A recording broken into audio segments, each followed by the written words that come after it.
ഈ ജില്ലയുടെ ചുമതലയുള്ള ബഹുമാനനായ മംഗള വൈദ്യ, അതോടൊപ്പം നമ്മുടെ ഇവിടുത്തെ കാർവാർ MLA തുടക്കം മുതൽ കൂടെയുള്ള സതീഷ് കൃഷ്ണ സ്റ്റൈൽ, ജില്ലാ കളക്ടർ, SP അടക്കമുള്ള ആളുകൾ ഇവിടെയുണ്ട്. ഇന്ന് തീർച്ചയായും മംഗോള ഗസ്റ്റ് ഹൗസിൽ വെച്ച് IVയിൽ ചേർന്ന യോഗത്തിൽ വളരെ ഗൗരവതരമായ ഒരു ചർച്ച നടത്തിയത് നമ്മൾ ഇന്ന് ഏറ്റവും പ്രതീക്ഷ പകരുന്ന ഒരു നേവിയും ഈശ്വർ മൽപ്പയുടെ ടീമും SDRFും NDRF അടക്കമുള്ള ടീം മുങ്ങൽ നടത്തിയിട്ട് അവർ തന്ന റിപ്പോർട്ട് എന്നറിയുന്നത് എത്ര അടിത്തട്ടിലേക്ക് ഗംഗാവലിപ്പുഴയിൽ മുങ്ങിയാലും മരങ്ങളും വലിയ വലിയ പാറക്കല്ലുകളാണ് കിട്ടുന്നത് എന്നുള്ള റിപ്പോർട്ടിൻ്റെ അടിസ്ഥാനത്തിലാണ് 2 മണിക്കൂറിലധികം അങ്കോള IVയിൽ യോഗം ചേർന്നു. ബന്ധപ്പെട്ട ഡെപ്യൂട്ടി CM അടക്കമുള്ള ആളുകളുമായി DC-യും ഇവിടുത്തെ MLAയും ഇൻചാർജ് മിനിസ്റ്ററും ബന്ധപ്പെട്ടതിൻ്റെ അടിസ്ഥാനത്തിൽ നമ്മൾ നേരത്തെ പറഞ്ഞ ക്രെയിൻ, ഇറ്റാച്ച്, മൗണ്ടഡ് ബാർജ് എന്നറിയുന്ന പേരിലുള്ള ഒരു ഡ്രഡ്ജിങ് മിഷനാണ് ഇവിടെ എത്തിക്കാൻ ശ്രമിക്കുന്നത്.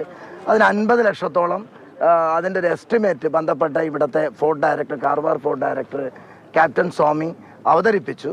ജില്ലാ ഭരണകൂടം അത് ഏറ്റെടുക്കാൻ തയ്യാറാണ്. അതിനിടയിൽ ഇവിടുത്തെ MLA ഡിസാസ്റ്റർ മാനേജ്മെൻറ്റിൻ്റെ ഭാഗമായി സാമ്പത്തികത്തിന് ഒരു 25 lakhs അദ്ദേഹത്തിൻ്റെ MLA ഫണ്ടിൽ നിന്ന് പോലും നൽകാമെന്ന് അദ്ദേഹം വാഗ്ദാനം നൽകി.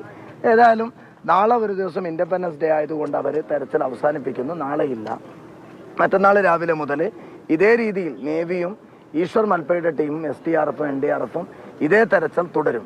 ഞാനിപ്പോൾ തൊട്ട് മുമ്പ് നിങ്ങൾ കണ്ടതാണ് SP-യുടെ കൂടെ ആ ലോറിയുടെ ഉടമ മനാഫിൻ്റെ കൂടെ ഇന്ന് ഓരോ മണിക്കൂർ വെച്ചിട്ട് വലിയ കയറുകൾ 300 ഫീറ്റ് നീളമുള്ള കുറേ കയറിൻ്റെ കഷ്ണങ്ങൾ കിട്ടിയപ്പോൾ അത് ഉറപ്പുവരുത്താൻ വേണ്ടി ഞങ്ങൾ ഗംഗാവലി പുഴയിൽ ബോട്ടിലൂടെ യാത്ര ചെയ്ത് ഇവിടുത്തെ MLAയുടെ കൂടെ മനാഫ് 100% ഉറപ്പുവരുത്തി.